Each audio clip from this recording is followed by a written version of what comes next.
सर्वेभ्यो नमो नमः। मैं डॉक्टर योगनाथ शुक्ल अपने संस्कृत योग यूट्यूब चैनल के माध्यम से आप तक पाठन सामग्री प्रेषित कर रहा हूं और आप लोग इसका लाभ उठाइए। कुछ टेक्निकल प्रॉब्लम के कारण यह जो हमारा एपिसोड था स्वर विचार वो रिमूव हो गया था, इसको मैं फिर से आपके सामने उपस्थित कर रहा हूँ, ठीक। और आप लोग इसका आनंद उठाइए। स्वर किसे कहते हैं? जो बिना किसी अन्य वर्ण की सहायता से उच्चारित होता है। यह स्वयं ही अपने में पूर्ण है, जबकि व्यंजन में क्या होता था, उसमें किसी न किसी एक स्वर की सहायता लेनी पड़ती थी, लेकिन इसमें किसी की स्वर की सहायता इत्यादि नहीं लेना है, ठीक।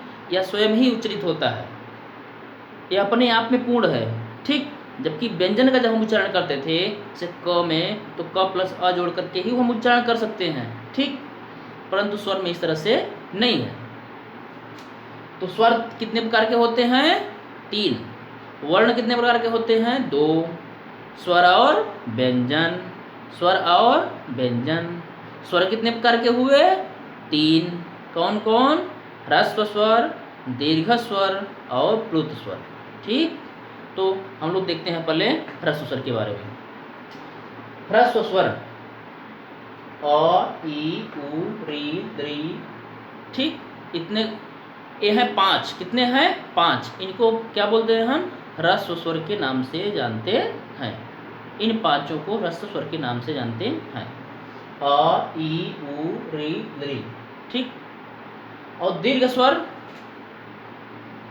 यानी एक मात्रम भवेत ह्रस्वः, जिसमें एक मात्रा होती है उसको क्या बोलते हैं? ह्रस्व बोलते हैं। द्विमात्रिकम भवेत दीर्घ। और जिसमें 2 मात्राएं होती है जैसे आ, ई, उ, री, ए, ओ, औ।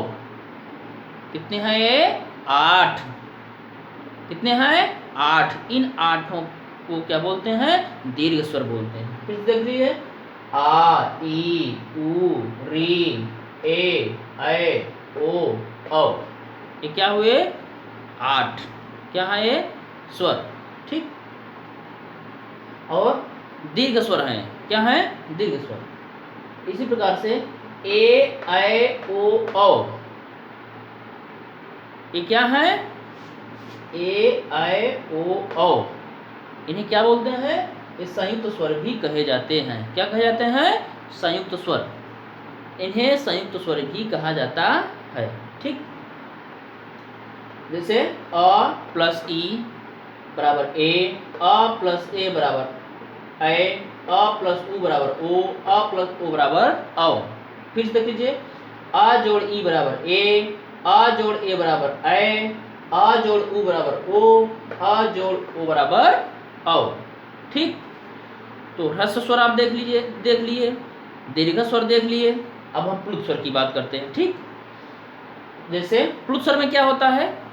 3 या 3 से अधिक मात्राओं का प्रयोग प्लुत स्वर में होता है, जबकि ह्रस्व स्वर में 1 मात्रा, दीर्घ स्वर में 2 मात्राएं और प्लुत स्वर में 3 या 3 से अधिक मात्राओं का प्रयोग होता है।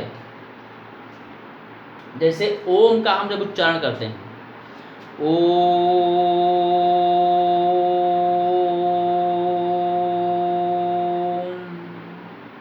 इसमें कितना क्या हो रहा है?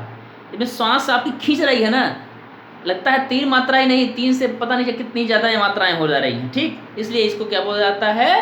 प्लुत स्वर के नाम से जानते हैं। इसी प्रकार से एक और उदाहरण है, आपके बुक में है, हम आपके पाठ्यक्रम के अनुसार ही पढ़ा रहे हैं। ए ही कृष्ण अत्र गौश्चरति। ए ही कृष्ण, हे कृष्ण, अत्र माने यहाँ गाय चर रही है, ठीक। ए ही कृष्ण, ए ही माने हे कृष्ण, यहाँ गाय चर रही है। जैसे हम दूर से पुकारते हैं किसी को, हे कृष्ण, यहाँ गाय चर रही है, तो कृष्ण के बाद जो हम अपनी श्वास को खींच रहे हैं, उसी को क्या बोलते हैं? हम प्लुत स्वर के नाम से जानते हैं, ठीक। समझ में आ गया होगा आपको। अनुनासिक किसे बोलते हैं? जो हम मुख से और नासिका से दोनों से उच्चारित करते हैं, दोनों से बोलते हैं, दोनों से उनका उच्चारण करते हैं, उसको क्या बोलते हैं? अनुनासिक, ठीक। क्या बोलते हैं? अनुनासिक।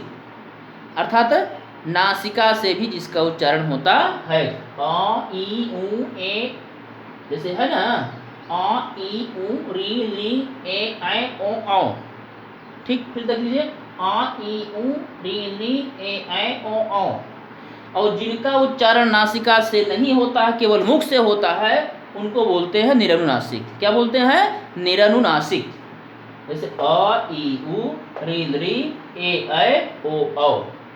ठीक, केवल मुख से इनका उच्चारण होता है, जबकि अनुनासिक वर्णों का नासिका और मुख दोनों से होता है।